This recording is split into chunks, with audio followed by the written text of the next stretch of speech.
أعوذ بالله من الشيطان الرجيم. بسم الله الرحمن الرحيم. صلى الله عليك يا رسول الله. صلى الله عليك يا أمير المؤمنين. صلى الله عليك يا أبا عبد الله. صلى الله عليك يا فاطمة الزهراء. صلى الله عليك يا فاطمة الزهراء.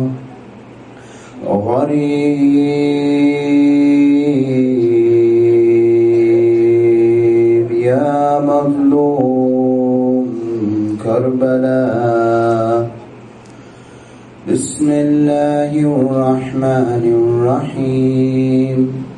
إن الله وملائكته يصلون على النبي يا أيها الذين آمنوا صلوا عليه وسلموا تسليما. اللهم صل على محمد وآل محمد. بسم الله الرحمن الرحيم.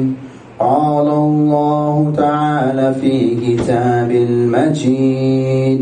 بسم الله الرحمن الرحيم. ألف لام ميم. ذلك الكتاب لا ريب فيه هدى للمتقين الذين يؤمنون بالغيب ويقيمون الصلاة ومما رزقناهم ينفقون. صدق الله العلي العظيم. صلى الله على محمد وآل محمد. اللهم صل على محمد وآل محمد. Alhamdulillah, we thank Allah subhanahu wa ta'ala for giving us another day to remember Imam Hussain alayhi salam. In the name of Allah, the most beneficent, the most merciful. Respected dear brothers and sisters, Assalamu alaikum wa rahmatullahi wa barakatuh wa ikram. Today, inshallah, I'd like to speak about patience. It is one thing for somebody to have patience, and it is another thing for someone to practice patience. Because Allah subhanahu wa ta'ala tells us what? Inna Allah ma'as sabirin. There are so many times, I can guarantee you, in the Quran, over 10 times, you can see Allah subhanahu wa ta'ala speaking about what? Patience. And who are the patients? Who are these people who practice patience? And how do we practice patience? Because there are some people that say, oh, I'm from the patient ones. I'm from the patient one. I mean what? Ana ma'as sabirin. I'm with the patient. Allah himself, he says, Inna Allah ma'as sabirin. He is with the patient. But who is patient? What is patience? What is patience, dear brothers and sisters? Is it just me, for example, if I want something? Is it just me sitting and waiting for it? Is this what patience means? No, this is not what patience means. And in my experience in listening to lectures and speakers, sometimes lectures and speakers will leave us. They have a tendency to leave us up in the air with some narrations and how they narrated. Meaning what? They said, some of them will say what?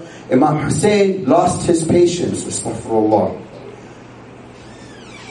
Zainab alayhi salam lost her patience when she saw the state of Hussein alayhi salam. Is this correct to say? Obviously, we have to, as speakers, it is our responsibility and our duty to explain what we mean. We cannot just say, oh, they lost patience. Because now what? We're giving tools to other people to come debate us. Because they'll say, oh, you say your imams are infallible. But yeah, this speaker said that this person lost patience. In losing patience, you're not infallible anymore. There's no infallibility attached to your name anymore. So if I say the imams are infallible, I cannot sit here on the minbar or on the chair or stand up in front of everyone and say, without explaining it, that these people lost patience. Why? Because doesn't Allah love these people? Aren't these people chosen by Allah subhanahu wa ta'ala to guide mankind? So when I say they lose patience, what does that mean? This is up to the speaker to explain it to the people. Now let us go to the Quran. The reason why I say this, because in the Quran it speaks about those people with patience and when they have good things going on. But when bad things come upon them, they say, oh, because of their own wrongdoing, they tend to question Allah and despair Allah subhanahu wa ta'ala. And yesterday we spoke about what? Repentance. But when we despair and when we leave Allah subhanahu wa ta'ala, Sallallahu ala Muhammadin wa ali Muhammad, Allahumma salli ala Muhammad wa ali Muhammad. الثاني لحب الزهراء عليها السلام.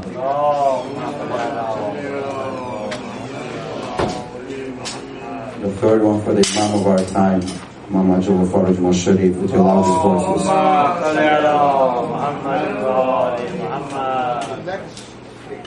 Now, when we go look at the Quran and examine what does it say about patience,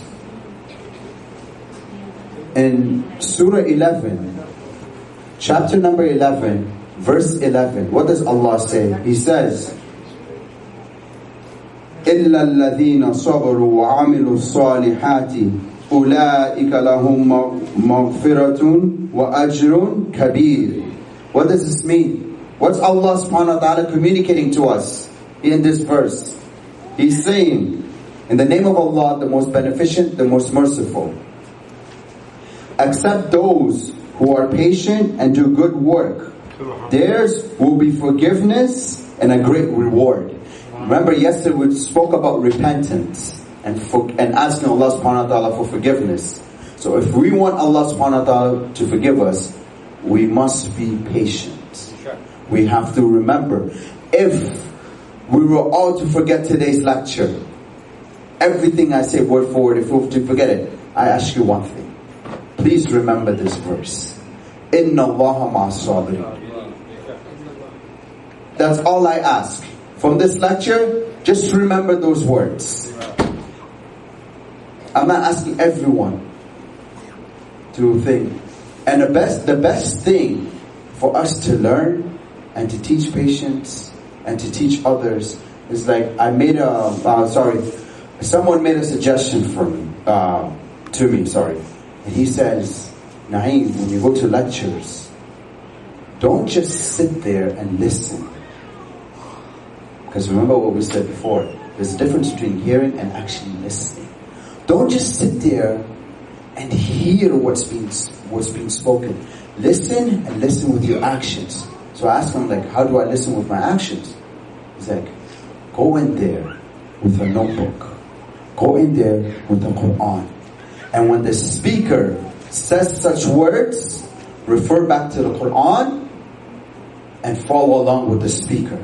Here, you're not only paying attention, but it will also educate you in order to educate others, in order to guide them to Allah subhanahu wa ta'ala. So if one of us loses patience, one of our other brothers and sisters can pick us up. Sallallahu Muhammadin wa ala Muhammad.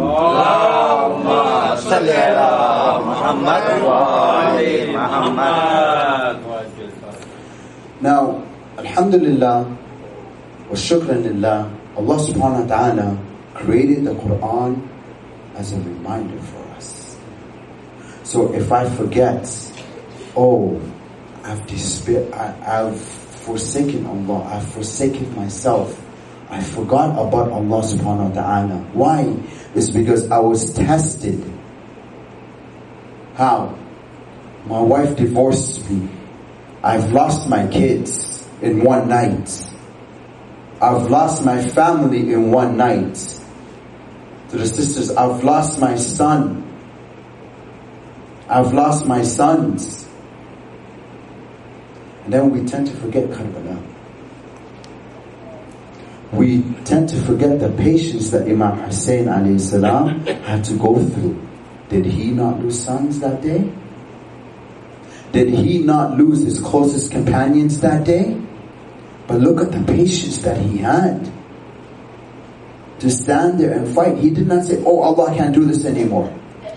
Please remove this responsibility from me. No. He went on. Why? Because he knew that he was with the truth. And he knew the ayah, Inna Allah ma'as sabirin. Surely, in Arabic, Inna is tawqeed, is to make sure. So when he says, Inna Allah, that means there is no doubt. If you are patient and we practice patience, Allah will be with us, inshallah. So we tend to forget these things, but what? The Quran, we might forget Karbala here and there, but the Quran, everywhere we go, we see a reminder for the Quran. Whoever we speak to reminds us of the Quran. Either they speak bad things, they remind us of the punishments. They speak good things, they remind us of the good things of Allah. If something happens to us, or we're to see an accident, or if we hear somebody die, we'll be like, Inna lillahi wa inna ilaihi raji'un. Correct? But when things or problems come in my life, I don't say this word. I don't say, Inna lillahi wa inna ilaihi raji'un. These are the things that we should utter. We should read the Quran to the point that we speak it. Fidda alayhi salam, the servant of Fatima al-Zahra alayhi salam,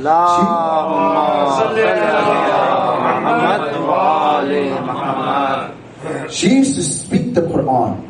The Ahlul Bayt alayhi salam used to speak the Quran. Meaning what? Someone wants to say something to them, they will reply with an ayah from the Quran. So us, the Shia of Ahlul Bayt, if I claim to be the Shia of Ahlul Bayt, this should be me.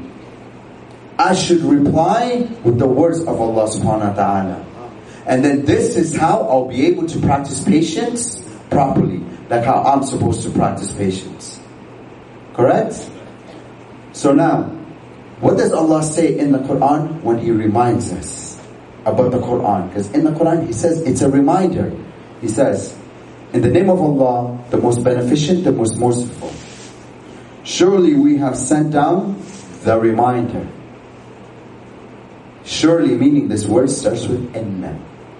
Surely, with no doubts. Allah subhanahu wa ta'ala has sent down a reminder. What is this reminder?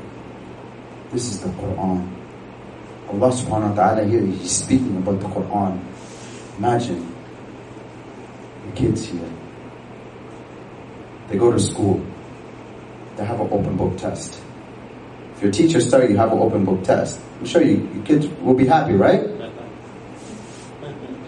Allah subhanahu wa ta'ala is telling us, I am going to test you. And this is what I'm going to test you on. And it is an open book test. Every day is a test on us. Either my wife leaves me, either my whole family leaves me, either the whole community is against me. And you know what? Know that Allah is testing me. What am I going to do in order to respond back? Am I going to be like, oh, you've done this to me, so let me do it double on you. You've done this to me, so let me disassociate myself from you because of this small action. But yet we forget to forgive. Forgiveness is part of patience. This is how we become patient. We have to become self-aware, because if someone angers me, then you know what? I've given them that control to anger me. If I'm like, oh, you've angered me, I am angry with you, I'm giving them that control. Let no one control your lives. No one, no matter who they are. I don't care how rich they are. I don't care how popular they are in the community. We shouldn't let anyone affect us. Because if they affect us and I am angry, Shaitan here starts to play with my head. My mind becomes the playground of Shaitan. And he starts suggesting stuff. Unmentionable stuff in my head. Now if I don't practice patience, this is what happens. Sallallahu Muhammadin wa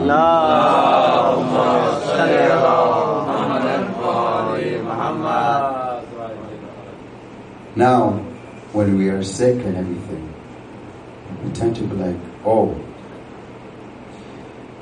In the Quran, Allah subhanahu wa ta'ala says what? He says, Bismillah ar-Rahman ar-Rahim. Alif la mim. أحسب الناس أن يتركوا آمنا وهم لا يفتنون. What is this? Allah is asking a question now. Allah is questioning us. He's saying what? In the name of Allah, the most beneficent and merciful. Do people imagine that they will be left alone because they say we believe and not be tested with hardship?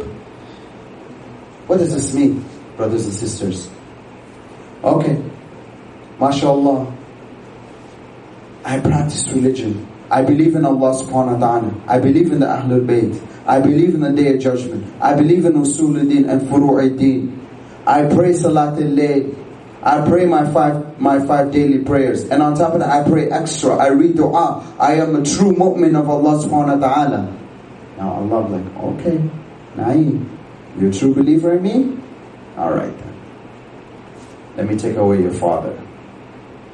Let me take away your mother. Let me take away your family, your wife.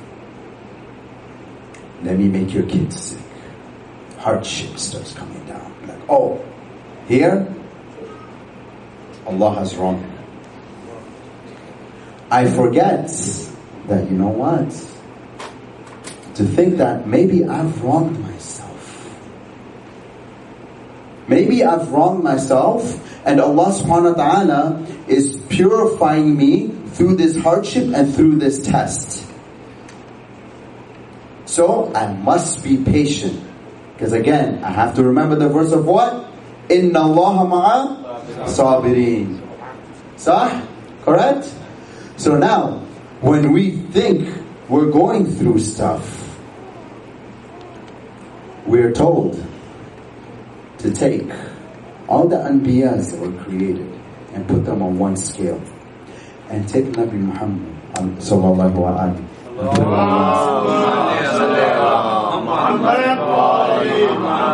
and to take all the tribulations and the hardship that all these prophets went through, and put it on a mizan, on a scale. The hardship that our prophet, our last prophet, our beloved prophet, the beloved prophet of Allah subhanahu wa ta'ala went through, overweighs them all. So who am I to complain that, oh Allah, you're putting me through hardship and I believe in you? Meaning what? I believe more than the prophet himself? No. I should take him as an example. Now, other people will reply, oh, Maulana, Shaykhna, Naeem, I'm not a prophet. I'm not the Imams. I'm not from the infallibles. Yes, correct. I agree. We're not from the infallibles. But you know what? Sayyidah Zainab, she's not an Imam. Abu Fadl Abbas, is he an Imam? No. But look at his character. Why? It's because he lived among them. Now we can say, oh, we don't live among them. I don't live with the Imams. You know why?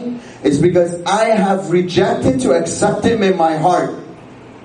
I have rejected to accept Allah subhanahu wa ta'ala in my heart, this is why I will wrong myself every single time, and this is why I will fall into this trap in questioning Allah subhanahu wa ta'ala. Why do you put me through hardship? Why is it that everything that happens to me? We tend to say this a lot, right? Oh Allah, why me this time? Come on Allah, I'm tired. I'm tired, oh Allah, why me? Why not my neighbor? You know, like he's having a good life. You know, we do not know what our neighbor is going through. We do not know what our brothers and sisters are going through. So we shouldn't say what? We should say Alhamdulillah wa shukran lillah. This is what we should say. When Allah subhanahu wa ta'ala tests us, know that He's doing this to purify us. Remember last time when I said a clean glass, would you clean it? Or something white, would you clean it? No. But something dirty, would you want to clean it? Would I wear a dirty white shirt to work? No. Why? It's because I want to clean it. I want to make sure it's clean so I look presentable in front of my boss. Now here, why don't we do the same thing with our souls? Our souls, we should purify in a way that when I die and I stand in front of Allah subhanahu wa ta'ala, the creator of the worlds, I should want to be clean. Patience helps us clean this. Because what? If Allah is with me, then Allah subhanahu wa ta'ala will help me in every single case that I have. Even if it seems impossible, brothers and sisters. Even if it's impossible. Even if we think it's impossible, then I should turn to my hardship and be like, you know what? Yes, the hardship is great. Yes, you are great. But you know what? Allah is greater than you. This is the conversations that we should have with our problems. Yes, you know what? Allah subhanahu wa ta'ala took my whole family, but you know what? Allah is greater than that. And it is only Allah who I will turn to. Why? It's because I want to purify myself. In order, so when I meet Allah subhanahu wa ta'ala, I am clean with all sins. So, this is why I asked that question. Why is it that we want to smell good?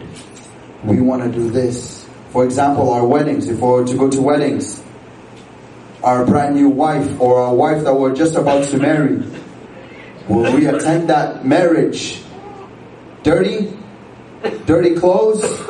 Ripped clothes? No, we won't. We will attend the husband. You will see them, mashallah, they'll have an amazing clothes on them. They'll be clothed with such beautiful clothing. If we just think weddings are like that, imagine heaven. Imagine heaven, how it's like. The people of heaven. Imagine the clothes and the robes that they will be wearing. Why? Is because one of the things that they practiced was patience. They were patient and they acted upon their patience. When they were angry, they were silent. Why? It's because they were patient. So patient just doesn't mean, oh, let me sit here. When I'm waiting for the Imam of my time, Ajjallahu Farajum Sharif, may Allah inshallah protect him.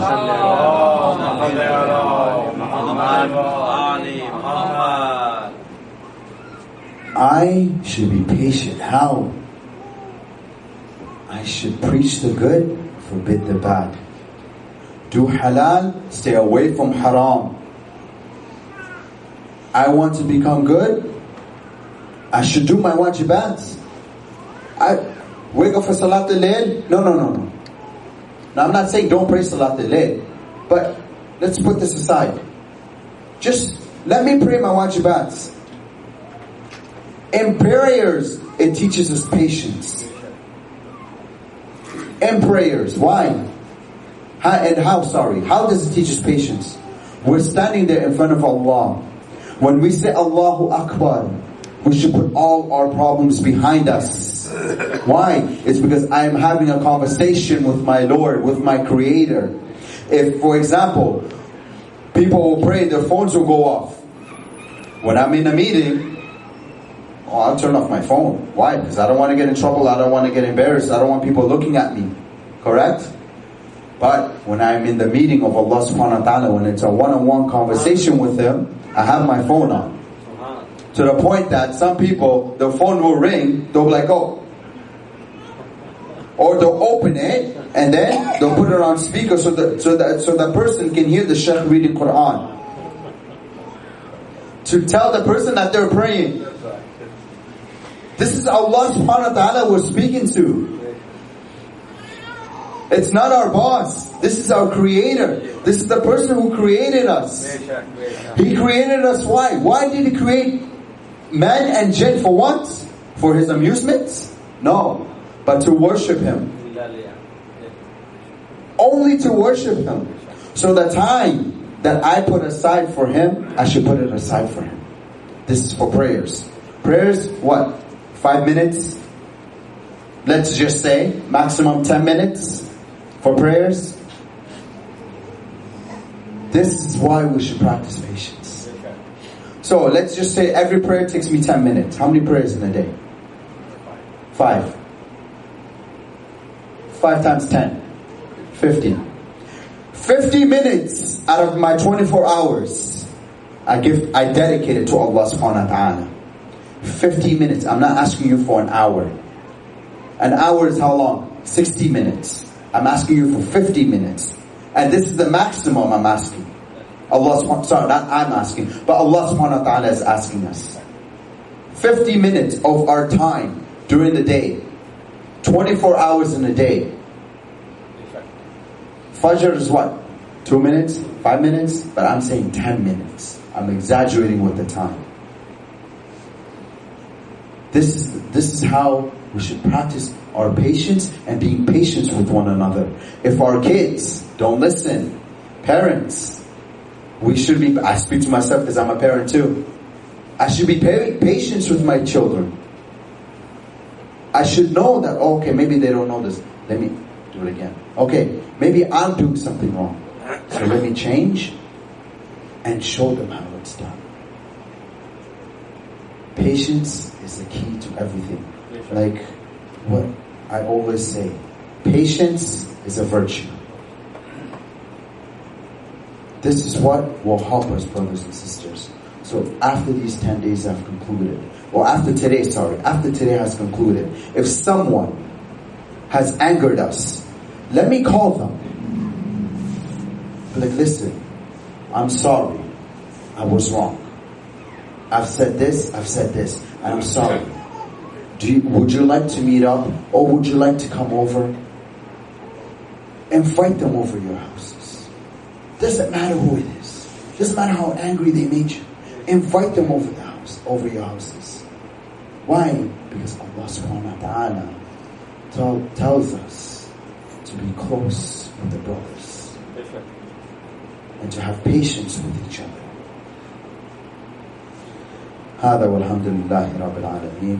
بسم الله الرحمن الرحيم. Please, if you can please read Surah Al-Fatiha for all the deceased and the sick people out there who are in need of a dua. After Allah sallallahu Muhammadin wa ali Muhammad. Allahumma salli ala Muhammad wa ali Muhammad. Bismillah ar-Rahman ar-Rahim.